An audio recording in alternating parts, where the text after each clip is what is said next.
and let's welcome our next guest into the show. We have Dr. Fahmi Farah, medical expert and cardiologist, based in Texas, at Fahmi J. Farah on Twitter. Thank you so much for joining me tonight. Hey, thanks for having me. All right, so, well, talking about just the incidences that have occurred recently, and another wonderful life lost this week was the daughter of Elvis Presley. It was, I don't know if I would say it was sudden. I mean, I don't know that we know enough about it. I hate to mischaracterize what occurred, but could you talk to us a little bit about the implications there?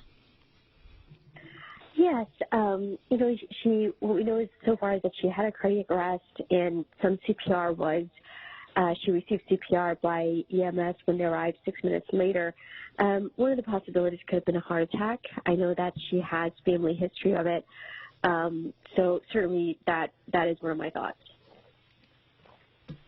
But when we say heart attack, then the question, and I'm not, so I'm political, obviously, but I don't believe in politicizing the deaths of people or certainly not medical decisions. But there's been some talk about, well, was she vaccinated? Wasn't she vaccinated? Or if that played a role in her cardiac arrest since she was in her 50s. So it's kind of a young person to die of that. Yes, it's hard to tell whether, I'm not sure if she was vaccinated or not, but it would be highly unlikely for it to be related to the vaccine. That would be purely speculation at this point. I really think we would have to wait to see what the doctors find. If there's an autopsy done, that would be wonderful, because that would give us certainly a lot more information about as to what the exact cause of her death was. But judging by the fact that she received CPR and was a cardiac arrest, and some of the immediate thoughts that come to mind are heart-related. One of the biggest things would be heart attack, of course. It could be arrhythmia as well, like ventricular tachycardia or ventricular fibrillation, which are arrhythmias, meaning heart beats in an erratic manner, in a very fast manner, due to various things, like if there's heart failure in the picture.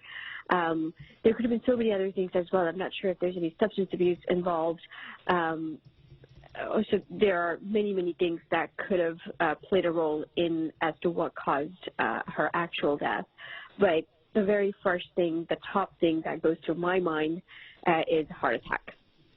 Yeah, so, and then there's a family history there, and I think that's something that's little known in the public eye about how many people in the Elvis family have, so how many people in Elvis's family actually had some kind of heart arrhythmia or some kind of activity with their heart that resulted in them having a heart attack. You're absolutely right. I do believe that her family history of heart disease and heart attack, and some of her very close relatives had heart attack at a very young age. And that means that there is a genetic component there. And genetically speaking, people who have family history of heart disease and heart attack, that does come into the picture. And that's why I think that's very high likelihood for her. So that this is one of those things where it gets a little bit in the weeds, but these are things that are known about her family, that Elvis's grandparents were cousins, and there's a possibility that this is something that was passed on generationally, because Elvis died at 42. Now, obviously, he had drug abuse in his history by then, but his mother died at 46. 3 uncles died in their 40s, and now you have Lisa Marie Presley dying at 54. I mean, these are quite young people to be dying, and so there may be something familial here, perhaps. I agree. That's a very high likelihood. And you mentioned a very important thing, the marriage within family. Even for those who are not married within the family, if there's a strong family history of heart disease, then that is a risk factor for the next generation, such as in this case for Lisa. But when there's family marriage, there is a genetic component, because there's a higher likelihood of that gene to be passed on to the next generation. So, yes, I think that does play a role. Wow. Okay. So speaking of, you had the young man, NFL player. He's, just playing football, takes a hit, and then, collapses and had to be administered CPR on the field. And, of course, now he has recovered and he's off and at home. But there are some people who have alleged that, this must have had something to do with the vaccine, or, this was one of the little-known phenomenon of, taking a hit at just the right moment and stops your heart. And then, so there were so many speculative assertions and claims that were made.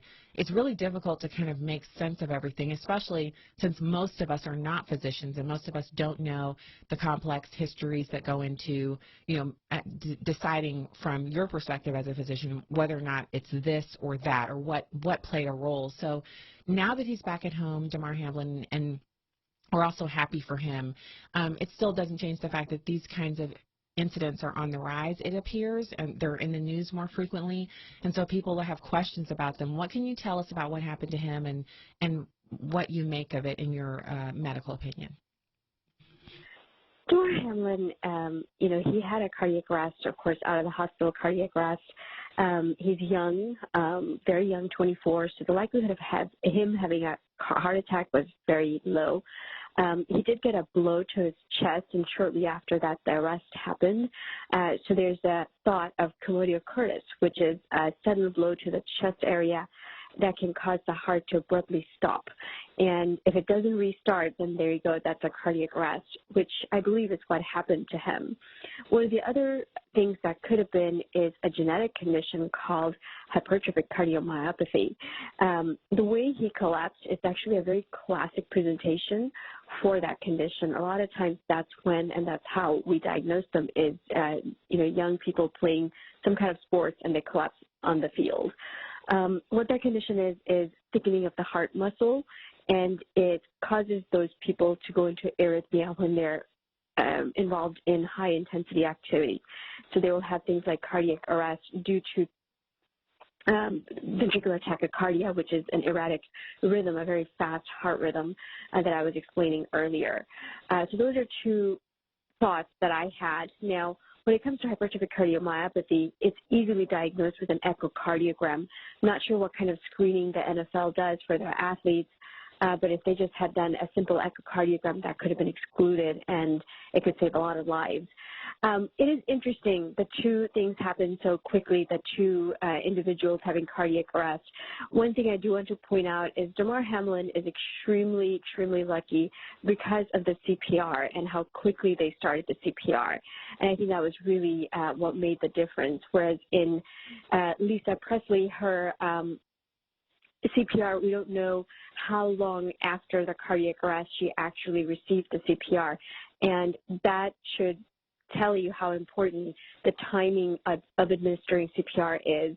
The earlier, the better. And that's what increases the likelihood of people surviving an out-of-hospital cardiac arrest, is the timing of CPR. So and I'm so glad that you're making that point, doctor, because I want to kind of turn but I was reading an article about Damar Hamlin and how, obviously he's in an NFL football stadium.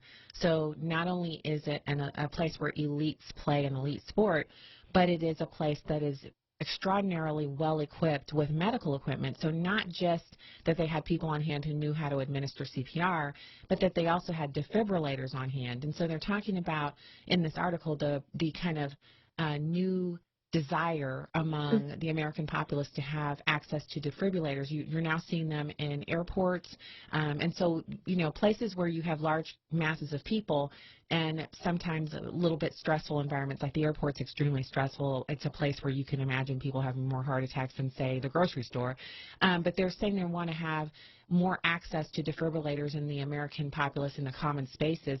What do you think of that? Oh, I think that would be wonderful. I think it's a great idea.